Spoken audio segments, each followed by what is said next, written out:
trained in human rights laws. The system of laws relate to the United Nations that we've signed on to for many years, and significantly the Declaration on the Rights of Indigenous People that took over a decade of work and negotiation by Indigenous leaders, including Helen Corbett, I know it was recognised recently by Curtin University for her work.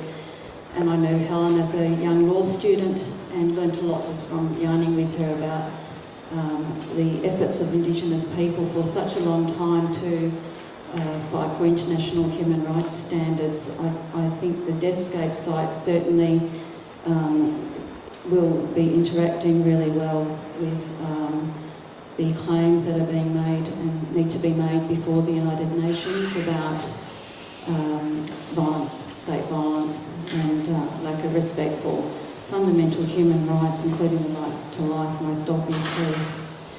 I think it could be definitely used as a record keeping, as an evidentiary, evidence records for people who have their loved ones lost, for us as Indigenous nations who are being deprived of these very basic fundamental human rights.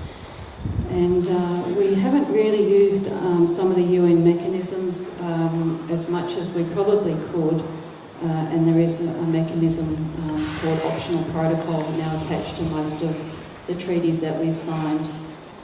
For example, the Convention on the Elimination of Race Discrimination, the Convention on the Elimination of Discrimination Against Women, and recently we've signed the OPCAT Convention Against Torture, which will impose some standards of accountability further around treatment of prisoners, and we desperately need those.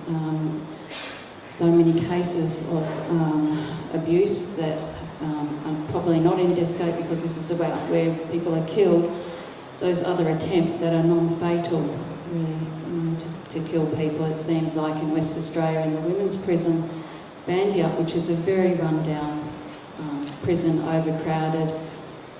Last year in 12 months we had two horrific cases. One where an Aboriginal woman who was no doubt suffering from mental health distress from her life was left in a prison cell alone to give birth to a baby.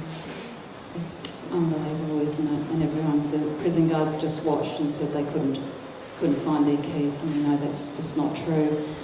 And I met another woman in a psychiatric facility, and I just couldn't believe when I found out that she had been transported to that facility from Bandiup with no clothes, and she was handcuffed like that on a 30-kilometre journey.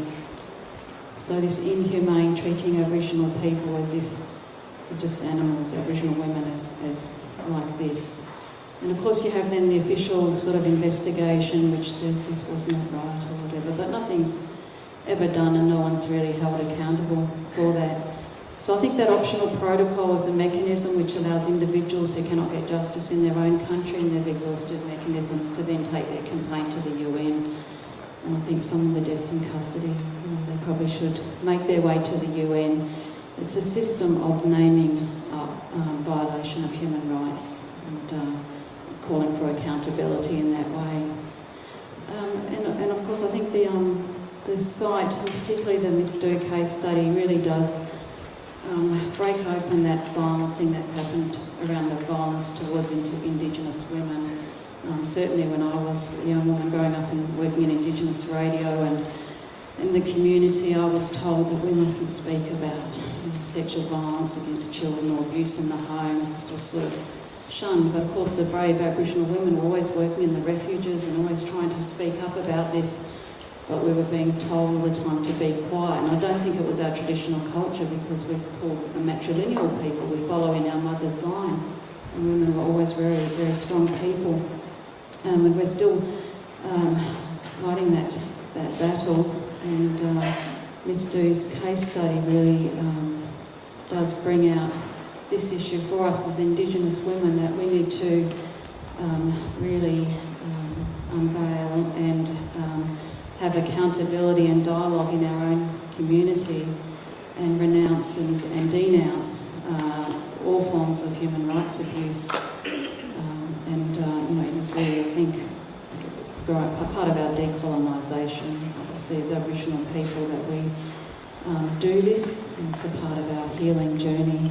And I think the case study talks about the group in America, Insight, that have turned away or don't support the criminal justice system as a response, and I have slowly come to that position. I know it needs to be there for, in some ways, for violence restraining orders, etc., which usually though do not work or aren't enforced anyway.